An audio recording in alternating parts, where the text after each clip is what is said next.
सलूम्बर में 100 साल पुरानी कृषि भूमि पर फर्जीवाड़ा, 65 परिवारों पर बेघर होने का संकट। ग्रामीणों ने कलेक्टर को सौंपा ज्ञापन। चैनल को लाइक, शेयर, सब्सक्राइब और फॉलो जरूर करें। बेल आइकन दबाना ना भूलें। जिले की झल्लारा तहसील अंतर्गत ग्राम कादमा के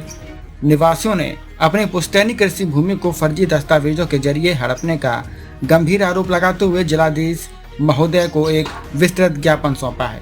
कादमा गांव के लगभग 60 से 65 परिवार पिछले 100 से 150 वर्षों यानी 3 पीढ़ियों से इस कृषि भूमि पर निरंतर खेती बाड़ी कर अपने परिवार का पालन पोषण कर रहे हैं। ग्रामीणों ने अपने पसीने और गाड़ी कमाई से इस ऊसर जमीन को कृषि योग्य और उपजाऊ बनाया है। वर्तमान में इस पूरी भूमि पर किसानों के लगभग 65 से 70 मकान बने हुए हैं, जहां वे सब परिवार निवास करते हैं तथा फसलों की सिंचाई के लिए उन्होंने 20 से 25 कुएं भी खोद रखे हैं।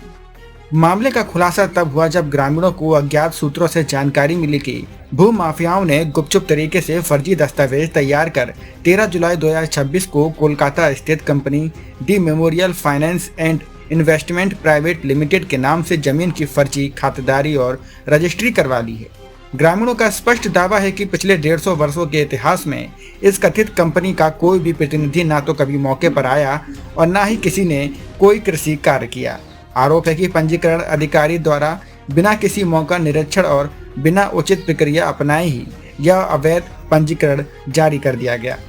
जब पीड़ितों ने कंपनी के वास्तविक मालिकों से संपर्क किया तो उन्होंने भी इस प्रकार के किसी बेचान से पूरी तरह अनभिज्ञता जताते हुए इसे फर्जी करार दिया। अब भूमाफियाओं खुद को कंपनी का प्रतिनिधि बताकर ग्रामीणों को उनके ही पुश्तैनी जमीन से बेदखल करने की साजिश रच रहे हैं और लगातार दबाव बना रहे हैं। इस फर्जीवाड़े से आक्रोशित और भयभीत ग्रामीणों ने जिला प्रशासन से मांग की है कि इस पूरे मामले की तत्काल प्रभाव से निष्पक्ष और उच्च स्तरीय जांच कराई जाए, फर्जी रजिस्ट्री को अविलंब निरस्त किया जाए और धोखाधड़ी करने वाले भूमाफियाओं व इसमें लिप्त लोगों के खिलाफ सख्त आपराधिक मुकदमा दर्ज किया जाए। ग्रामीणों ने चेतावनी दी है कि यदि समय रहते प्रशासनिक कार्रवाई नहीं हुई तो वर्षों से बसे 60 से अधिक परिवार पूरी तरह बेघर हो जाएंगे। है जो गरीब आदिवासी के लिए चिंतित है वो सारे मिलकर के बहुत बड़ा आंदोलन करेंगी और हम कलेक्टर महोदय से एक बार पुनः निवेदन करना चाहते हैं कि उन तहसीलदार जी के खिलाफ जो लोग 20-20 साल पहले मर गए हैं उनकी भी रजिस्ट्रियां मतलब उन तहसीलदार ने कर दी है लकापा के खिलाफ। इस तरह से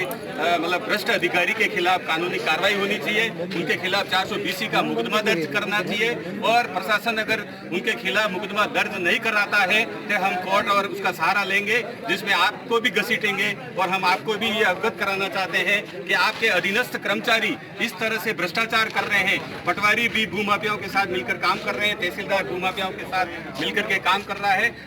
और जो थाना अधिकारी है वो भी इन गरीब लोगों की कोई सुनते नहीं है। हमने कई पिछले लकापा और पास के ईश्वरवाद गांवों में कई सारे मुकदमे दर्ज करवाए, उसमें भी एफआईआर लगा दी जाती है। इस तरह से गरीब लोगों को बेदखल नहीं करें और आप ये भी नहीं सोचे कि इन गरीबों के साथ कोई नहीं है, इनके साथ कानून भी इनका मदद करेगा और आम जनता भी इनकी मदद करेगी। हम उन जनता की गोलबंदी करके प्रशासन को एक बार पुनः चेतावनी दे रहे हैं कि इस तरह से सलूम्बर जिले में जितने भी जिला बना है ये भूमाफिया इतने सक्रिय हो गए हैं कि गरीब लोगों के मकान भी गिरा रहे हैं, प्रशासन कोई ध्यान नहीं दे रहा है। इन लोगों को ये भी पता नहीं है कि सीलिंग एक्ट जो कानून बना था उसके तहत किसी राजा महाराजा ने कंपनी को डोनेट कर दी, मतलब उस चीज को दबाने के लिए कि कोई भी कानून कहता है कि कोई भी व्यक्ति 50 बीघा से ज्यादा जमीन नहीं रख सकता है, तो आपकी आंखों के नीचे ऐसी नकलें हैं जिसमें 100 बीघा 700 बीघा, अभी पिछले दिनों एक हरमतिया का और मामला आया है जिसमें 700 बीघा जमीन है, जिसमें प्रशासन ने मतलब अभी हाल ही 10 दिन पहले उसी तहसीलदार ने रजिस्ट्री कर दी है। इस तरह से तहसीलदार जी से हम निवेदन करना चाहते हैं, ऐसे आप कितने गरीबों के घर उजाड़ोगे? आपका ये दायित्व बनता है कि आप मौके का निरीक्षण करें, इसके बाद आप रजिस्ट्री करें, मतलब मौके